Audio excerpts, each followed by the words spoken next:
Hello மக்களே, டிஎன்பிஎஸ்லேருந்து கொஞ்சம் நேரத்துக்கு முன்னாடி அந்த குரூப் 2A ப்ரிலிம்ஸ் எக்ஸாம் ரிசல்ட்டை விட்டுட்டாங்க. நேற்றே வரும்னு சொல்லி எதிர்பார்த்தோம், இன்றைக்கி விட்டுட்டாங்க. மொத்தம் பார்த்திங்கன்னா 2 ரிசல்ட்டாக விட்டுருக்காங்க. அதாவது குரூப் 2க்கு தனியாக, குரூப் 2Aவுக்கு தனியாக அப்படின்னு சொல்லி 2 லிஸ்ட்டாக விட்டுருக்காங்க. குரூப் 2ல் பார்த்திங்கன்னா லிஸ்ட் 1, லிஸ்ட் 2, லிஸ்ட் 3, லிஸ்ட் 4னு ஒரு 4 லிஸ்ட் விட்டுருக்காங்க. குரூப் 2Aக்கு ஒரு 3 லிஸ்ட் விட்டுருக்காங்க, என்னென்ன போஸ்ட்டுக்கு அப்படின்ற மாதிரி. அதோட ரிசல்ட் எல்லாத்தையுமே பார்த்துருவோம். இந்த 2 பிடிஎஃப்மே நம்மளோட டெலகிராம் குரூப்பில் கொடுத்துருக்கேன், எடுத்து பார்த்துக்கோங்க. யாரெல்லாம் மெயின்ஸ் எக்ஸாமுக்கு செலக்ட் ஆயிருக்காங்களோ அவங்களோட நம்பர் மட்டும்தான் இந்த பிடிஎஃப்ல இருக்கும். இந்த லிஸ்ட்டில் உங்களோட நம்பர் இருந்ததுனாக்கா நீங்கள் மெயின்ஸ் எக்ஸாமுக்கு செலக்ட் ஆகிட்டீங்க, மெயின்ஸ் எக்ஸாம் ப்ரிப்பேர் பண்ணலாம் அப்படின்னு சொல்லி அர்த்தம். ஃபஸ்ட்டு பார்த்தீங்கன்னாக்கா குரூப் 2 போஸ்ட்டுக்கு யாரெல்லாம் மெயின்ஸ் எக்ஸாம் செலக்ட் ஆயிருக்கா அப்படின்னு சொல்லி பார்த்துருவோம். இதில் குரூப் 2ஓட மெயின்ஸ் எக்ஸாமோட பேப்பர் 1 வந்து 2/2/2025 அன்னைக்கு நடக்கும்னு சொல்லியிருக்காங்க, Tamil eligibility test. Paper 2 general studies வந்து 23/2/2025 அன்னைக்கு நடக்கும்னு சொல்லியிருக்காங்க. ரெண்டுமே பார்த்தீங்கன்னா டிஸ்கிரிப்டிவ் டைப்பான பேப்பர் தான். மெயின்ஸ் எக்ஸாம் செலக்ட் ஆயிருந்தீங்கன்னாக்கா நீங்கள் எக்ஸ்ட்ரா ஒரு 150 ரூபா பே பண்ணுற மாதிரி இருக்கும். மெயின்ஸ் எக்ஸாமுக்கு 14/12/2024 18/12/2024 அந்த ஃபீஸ் பே பண்ணணும்னு சொல்லியிருக்காங்க. அதற்கான போர்ட்டல் வந்து உங்களோட ஓடிஆரில் ஓப்பன் ஆகிருக்கும். தமிழ் எலிஜிபிலிட்டி டெஸ்ட்லேருந்து உங்களுக்கு விளக்க வேணும். அதாவது பிடபிள்யூடி கேண்டிடேட்டாக இருந்தீங்கன்னாக்கா தமிழ் எலிஜிபிலிட்டி டெஸ்ட் இருக்காது. அதுக்கு வந்து நீங்கள் சர்டிஃபிகேட் அப்லோட் பண்ணுற மாதிரி இருக்கும். உங்களோட ஓடிஆரில் போய் 14/12/2024 18/12/2024 அதோட சர்டிஃபிகேட் எல்லாத்தையுமே அப்லோட் பண்ணணும்னு சொல்லியிருக்காங்க. லிஸ்ட் 1 வந்து எல்லா போஸ்ட்டுக்குமே எலிஜிபிளான கேண்டிடேட்டோட நம்பர்ஸ் ரிலீஸ் பண்ணியிருப்பாங்க. அவங்க வந்து எல்லா போஸ்ட்டுக்குமே ஸ்பெசிஃபிக்காக குவாலிஃபிகேஷன் இல்லை, எல்லா போஸ்ட்டுக்குமே அவங்க எலிஜிபிள் தான். லிஸ்ட் 2, லிஸ்ட் 3, லிஸ்ட் 4ன்றது ஒரு ஸ்பெசிஃபிக்கான குவாலிஃபிகேஷனுக்கு ஒரு சில போஸ்ட்டில் மட்டும் யாரெல்லாம் எலிஜிபிள்னு சொல்லி போட்டிருப்பாங்க. லிஸ்ட் 1ஓட நம்பர் பார்த்துக்கோங்க. இந்த நம்பரில் மேலே வந்து சர்ச் பாக்ஸில், அந்த பிடிஎஃப்ல சர்ச் பாக்ஸில் உங்களோட நம்பர் டைப் பண்ணி பாருங்கள். உங்களோட ரெஜிஸ்ட்ரேஷன் நம்பர் வந்ததுனாக்கா நீங்கள் செலக்ட் ஆகிட்டீங்கன்னு அர்த்தம். அப்படி இல்லைனாக்கா ஒவ்வொரு பேஜாக தான் செக் பண்ணணும். லிஸ்ட் 1 மட்டும் ஒரு 26 பேஜ் கொடுத்துருக்காங்க. அந்த 26 பேஜ் தாண்டிங்கனாக்கா லிஸ்ட் 2 கொடுத்துருப்பாங்க. லிஸ்ட் 2ல் வந்து டெபுட்டி கமர்ஷியல் டேக்ஸ் ஆஃபீஸர், அது மட்டும் இல்லாமல் ஸ்பெஷல் அசிஸ்டன்ட் அந்த விஜிலன்ஸ் அண்ட் ஆன்டி கரப்ஷன் டிபார்ட்மெண்ட்டில் இருக்கிறது, அசிஸ்டன்ட் செக்ஷன் ஆஃபீஸர் அந்த செக்ரட்டரியேட் லா டிபார்ட்மெண்ட்கானது, assistant section officer cum programmer டிஎன்பிஎஸ்சில் உள்ள போஸ்ட்டு. அதுக்கப்புறம் 2 வகையான ஃபாரஸ்டர் போஸ்ட்டுக்குமே சொல்லியிருக்காங்க. லிஸ்ட் 2, 3, 4 எல்லாத்துலேயுமே அந்த ஃபாரஸ்டர் போஸ்ட் எலிஜிபிள். அது இல்லாமல் என்னென்ன போஸ்ட் அப்படின்னு சொல்லி கொடுத்துருப்பாங்க. இதுலேயும் உங்களோட நம்பர் இருக்கா அப்படின்னு சொல்லி பார்த்துக்கோங்க. லிஸ்ட் 3 வந்து ஸ்பெஷல் அசிஸ்டன்ட் அந்த vigilance and anti corruption, assistant section officer, assistant section officer cum programmer, forester post. அடுத்து லிஸ்ட் 4 வந்து அந்த ஃபாரஸ்டர் போஸ்ட்டுக்கு மட்டும் எலிஜிபிள் யார் அப்படின்னு சொல்லி அவங்களோட நம்பர் எல்லாமே இருக்கும். இந்த லிஸ்ட்டில் இருக்கா அப்படின்னு சொல்லி பார்த்துக்கோங்க. இந்த லிஸ்ட் வந்து நம்மளோட டெலகிராம் குரூப்பில் கொடுக்குறேன். மெயின்ஸ் எக்ஸாமுக்கு வந்து 1:10 அப்படின்ற ரேஷியோவில் தான் ஷார்ட் லிஸ்ட் பண்ணியிருக்காங்க. அடுத்து பார்த்தீங்கன்னாக்கா குரூப் 2Aவோட ரிசல்ட். இதில் பார்த்தீங்கன்னாக்கா மெயின்ஸ் எக்ஸாம் வந்து தமிழ் எலிஜிபிலிட்டி காமனாக அந்த 2/2/2025 அன்றைக்கி தான் நடக்கும், டிஸ்கிரிப்டிவ் தான்.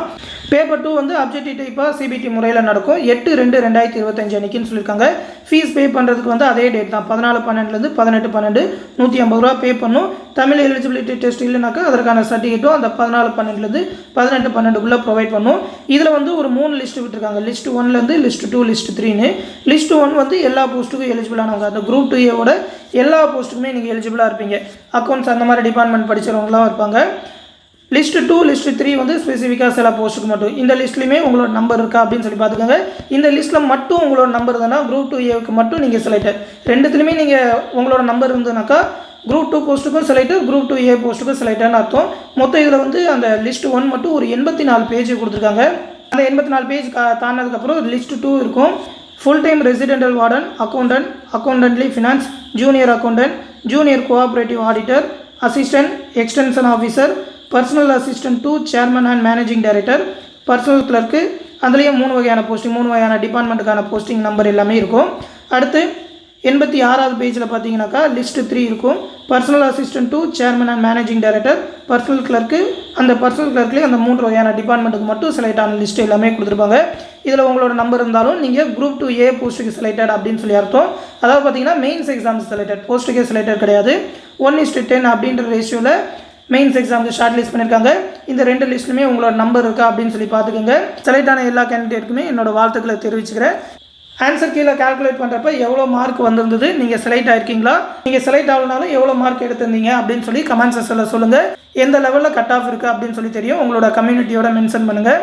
தொடர்ந்து டிஎன்பிஎஸ்லேருந்து வேறு ஏதாவது அப்டேட் வந்ததுன்னா கண்டிப்பாக நம்ம சேனலில் தெரிவிப்போம். அந்த அப்டேட் எல்லாத்தையுமே உடனே தெரிஞ்சுக்க மறக்காமல் நம்ம சேனலையுமே சப்ஸ்கிரைப் பண்ணி வச்சுக்கோங்க. மேலும் பார்த்தீங்கன்னா நம்ம சேனலில் ரயில்வே NTPC மற்றும் டிஎன்பிஎஸ்சி குரூப் 4 எக்ஸாமுக்கான ஆன்லைன் கிளாஸஸ் டெலகிராம் குரூப் மூலமா கண்டக்ட் பண்ணிட்டு இருக்கோம். 2 பிசிக்கு பார்த்தீங்கன்னாக்கா ஒரு 120 டேஸ்க்கான ஸ்டடி பிளான். அதிலே பார்த்தீங்கன்னாக்கா மேக்ஸோட எல்லா டாப்பிக்குமான வீடியோ கிளாஸஸ், அது மட்டும் இல்லாமல் ப்ராக்டிஸ் மெட்டீரியல், ரீசனிங்கான ஒரு 28 டாபிக்ஸ்க்கான வீடியோ கிளாஸஸ், அது மட்டும் இல்லாமல் அதற்கான ஸ்டடி மெட்டீரியல், ஜென்ரல் ஸ்டடீஸ்க்கான ஸ்டடி மெட்டீரியல், அதாவது பாலிட்டி, எக்கனாமிக்ஸ், ஹிஸ்ட்ரி, இது எல்லாத்துக்குமான Tamil material, previous year question bank ஒரு 115 செட்டு தமிழ் அண்ட் இங்கிலீஷ், அது மட்டும் இல்லாமல் ஸ்ட்ராட்டஜிக்கோட ஒரு 100+ டாபிக். ஏன்னா ஸ்ட்ராட்டஜிக்கே தான் ரயில்வேல அதிகமாக கேட்பாங்க. அதில் 100க்கும் மேற்பட்ட டாப்பிக்கான ஸ்டடி மெட்டீரியல் தமிழ் அண்ட் இங்கிலீஷில் ப்ரொவைட் பண்ணுவோம். லாஸ்ட் 1 இயர்க்கான கரண்ட் அஃபேர் ஜனவரி 2024லேருந்து எக்ஸாம் நடக்கிறதுக்கு முதல் மாதம் வரைக்கும் இருக்கிற கரண்ட் அஃபேர் எல்லாமே என்டிபிசிக்கு ப்ரொவைட் பண்ணுவோம். ஃபீஸ் பார்த்தீங்கன்னா 1500 ரூபீஸ் சொல்லியிருக்கோம். ஜாயின் பண்ணணும்னு நினைக்கிறவங்க 8903322990 அப்படின்ற நம்மளோட அட்மின் வாட்ஸ்அப் நம்பருக்கு மெசேஜ் பண்ணி ஜாயின் பண்ணிக்கோங்க. இதிலே பார்த்தீங்கன்னாக்கா அந்த 120 டேஸ்க்கான ஸ்டடி பிளான் எல்லாமே கொடுத்துருப்போம். அந்த பிடிஎஃப் வந்து இந்த வீடியோக்கில் டிஸ்கிரிப்ஷனில் இருக்கும். 120 நாளைக்கு மேக்ஸ், ஸ்ட்ராட்டஜிக்கே, ரீசனிங், ஜிஎஸ், கரண்ட் அஃபேர்னு ஒரு 5 பார்ட்டாக பிரித்து டெய்லி என்னென்ன எவ்வளோ படித்தா கரெக்டாக இருக்கும் அப்படின்ற மாதிரி ஒரு ஸ்டடி பிளானோட கிளாஸஸ் எல்லாமே போயிட்டுருக்கு. ஒரு 6 வீக்ஸ்க்கான கிளாஸஸ் இப்போ வந்து 6வது வாரத்துக்கு போயிட்டுருக்கு. ஆனால் எல்லாமே ரெக்கார்டட் வீடியோ கிளாஸஸாக தான் கொடுத்துருக்கோம். நீங்கள் இப்போ ஜாயின் பண்ணிங்கனாலும் எல்லா கிளாஸஸுமே பார்த்துக்க முடியும், எல்லா மெட்டீரியலுமே டவுன்லோட் பண்ணிக்க முடியும். எல்லாமே பிடிஎஃபாக தான் கொடுத்துருக்கோம். ஜாயின் பண்ணணும்னு நினைக்கிறவங்க ரயில்வே கிளாஸஸில் ஜாயின் பண்ணிக்கோங்க. மேலும் குரூப் 4க்கான கிளாஸ் பேட்சுமே போயிட்டுருக்கு ஒரு 180 நாளுக்கான ஸ்டடி பிளானோட. ஓகேவா? இந்த கிளாஸில் ஜாயின் பண்ணாலும் சேம் அட்மின் நம்பர் 8903322990 நம்பருக்கு மெசேஜ் பண்ணுங்கள். குரூப் 4க்கும் பார்த்தீங்கன்னா ஃபீஸ் வந்து 1500 ரூபீஸ் தான் சொல்லியிருக்கோம். நம்மளோட டிஎன்பிஎஸ்சி எம்எஸ்சி ஓல்டு ஸ்டூடெண்ட்ஸ்க்கு 750 ரூபீஸ் சொல்லியிருக்கோம். இதிலே பார்த்தீங்கன்னாக்கா ஒரு 42 தேர்வுகள் கண்டக்ட் பண்ணுவோம். எல்லா சிலபஸுமே கவர் ஆகிற மாதிரி அந்த தேர்வுகள் கேட்குற மேக்ஸ், ரீசனிங்கான எக்ஸ்ப்ளனேஷன் வீடியோஸ் எல்லாமே நம்மளோட டெலகிராம் குரூப்லேயே கொடுப்போம். அது மட்டும் இல்லாமல் ஸ்டடி மெட்டீரியல் ஒரு 30,000க்கும் மேற்பட்ட 1 வேர்ட் ஆன்சர்ஸோட எல்லா சப்ஜெக்ட்டுக்குமான ஸ்டடி மெட்டீரியலும் டிஎன்பிஎஸ்சிக்கு ப்ரொவைட் பண்ணிடுவோம். அது இல்லாமல் சிறப்பு தமிழ், பாலிட்டி, யூனிட் 8, யூனிட் 9க்குன்னு ஸ்பெஷல் புக் மேக் பண்ணியிருக்கோம். அதோட பிடிஎஃப்மே கொடுப்போம். புக் பை கொஸ்டினுக்குன்னு செப்பரேட்டான பிடிஎஃப், மேக்ஸ், ரீசனிங்கான ஃபுல் வீடியோ கிளாஸஸ், டிஎன்பிஎஸ்சி சிலபஸ்க்கான ஃபுல் வீடியோ கிளாஸஸ் ப்ரொவைட் பண்ணுவோம். அது இல்லாமல் டிஎன்பிஎஸ்சியோட previous year question bank, last 1 இயர்க்கான கரண்ட் அஃபேர், அதாவது ஜூலை மாதம் வந்து குரூப் 4 எக்ஸாம் நடக்கும்னு சொல்லியிருக்காங்க ஜூலை 2025. அதனால் ஜூலை 2024லேருந்து ஜூன் 2025 வரைக்கும் இருக்கிற கரண்ட் அஃபேர் பிடிஎஃப் எல்லாமே மந்த்லி பிடிஎஃபாக ப்ரொவைட் பண்ணுவோம். இதற்கான ஷெடியூல், அந்த எக்ஸாம் ஷெடியூல் எல்லாமே இந்த பிடிஎஃபில் கொடுத்துருக்கோம். என்னென்னைக்கு என்னென்ன எக்ஸாம் இருக்கும் அப்படின்னு சொல்லி ஆல்ரெடி பார்த்தீங்கன்னா எக்ஸாம் எல்லாமே ஸ்டார்ட் பண்ணிட்டோம். 1ஆம் தேதி நவம்பர் 1ஆம் தேதி பேட்ச் ஸ்டார்ட் பண்ணிட்டோம். இன்னும் நிறைய ஸ்டூடெண்ட் ஜாயின் பண்ணிட்டு தான் இருக்காங்க. நீங்களும் ஜாயின் பண்ணணும்னு நினச்சிங்கனாக்கா இந்த குரூப் 4 பேட்ச்லையுமே ஜாயின் பண்ணிக்கலாம். இந்த அட்மின் நம்பருக்கு எந்த பேட்சில் ஜாயின் பண்ணணும்னு சொல்லி, ரயில்வே பேட்சில் ஜாயின் பண்ணுமா, டிஎன்பிஎஸ்சி பேட்சில் ஜாயின் பண்ணுமான்னு சொல்லி கரெக்டாக மெசேஜ் பண்ணுங்கள். அவங்க அந்த பேட்சில் ஜாயின் பண்ணி விடுவாங்க. ஃபீஸ் பே பண்ணுறதுக்கான நம்பரும் அவங்க சொல்லுவாங்க. கூகுள் பே இல்லைனா ஃபோன்பே மூலமாக பே பண்ணிவிட்டு அதை ஒரு ஸ்க்ரீன்ஷாட் சென்ட் பண்ணால் போதும், அவங்க அந்த பேட்சில் ஜாயின் பண்ணி விட்டுருவாங்க. எந்த டவுட்னாலும் நம்மளோட அட்மின் வாட்ஸ்அப் நம்பருக்கு கேட்டு தெரிஞ்சுக்கோங்க. இந்த விஷயத்தை உங்கள் ஃப்ரெண்ட்ஸ் அண்ட் ஃபேமிலி மெம்பர்ஸ்க்கும் சொல்லிடுங்க. அடுத்து இன்னொரு முக்கியமான அப்டேட்டோட சந்திக்கிறேன். நன்றி.